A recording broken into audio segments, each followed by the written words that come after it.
ইসলাম সম্পর্কে সীমা লঙ্ঘন করে, জিহাদ নিয়ে কথা বলে, শহীদ হওয়া নিয়ে কথা বলে, বাড়াবাড়ি করতে থাকে। ভাই ইসলামের মধ্যে যা আছে আল্লাহ রসুল দিচ্ছেন সবটাই হোক, সবটাই ঠিক। নামাজ ঠিক, রোজা ঠিক, হজ ঠিক, যাকাত ঠিক, কোরবানি ঠিক, জিহাদও ঠিক। হ্যাঁ, যেখানে প্রয়োজন হবে মুসলমানরা জিহাদ করবে, করবে না? মুসলমানরা আল্লাহর জন্য জীবন দিবে না? আল্লাহ পাক কোরআন শরীফে বলছেন যে ইন্নাল্লাহ ইশতারা মিনাল মুমিনিনা আনফুসাহুম ওয়া আমওয়ালাহুম বিআন্না লাহুমুল জান্নাহ। আল্লাহ পাক ঈমানওয়ালাদের জীবন এবং সম্পদ সব খরিদ করে নিয়ে গেছেন, এর বিনিময়ে আল্লাহ পাক তাদেরকে জান্নাত দিবেন। তো আল্লাহ জীবন খরিদ করে নিয়ে গেছে, জীবন তো আল্লাহর জন্য। ইন্না সলাতি ওয়া নুসুকি ওয়া মাহইয়ায়া কুল ইন্না সলাতি ওয়া নুসুকি ওয়া মাহইয়ায়া ওয়া মামাতি লিল্লাহি রাব্বিল আলামিন। আল্লাহ পাক পবিত্র কোরআনে বলেন যে বলো তুমি আমার নামাজ, আমার কুরবানি, হ্যাঁ, আমার জীবন, আমার মরণ সব রব্বুল আলামিনের জন্য।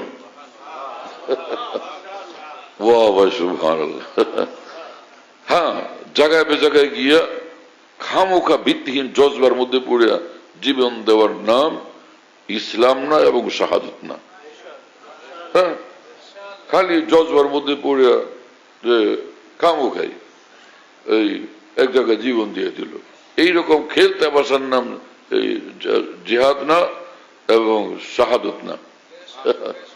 এই পুলিশের লোকে মারামারি করে এই পুলিশের মারতেছে, দেখে নিজেদের মিছিল বড়, লক্ষ লক্ষ মানুষের মিছিল, পুলিশ তো এতগুলো না, এই পুলিশের পেটের মধ্যে মারলো, দিল একটা ঘুষি, সেটা ওরা খেপলো, কিনে এরকম করলো, খবর দিল, আরো লোক আসলো পুলিশের, পরে ফায়ার করে দিল, গুলি বর্ষণ করলো, মারা গেল।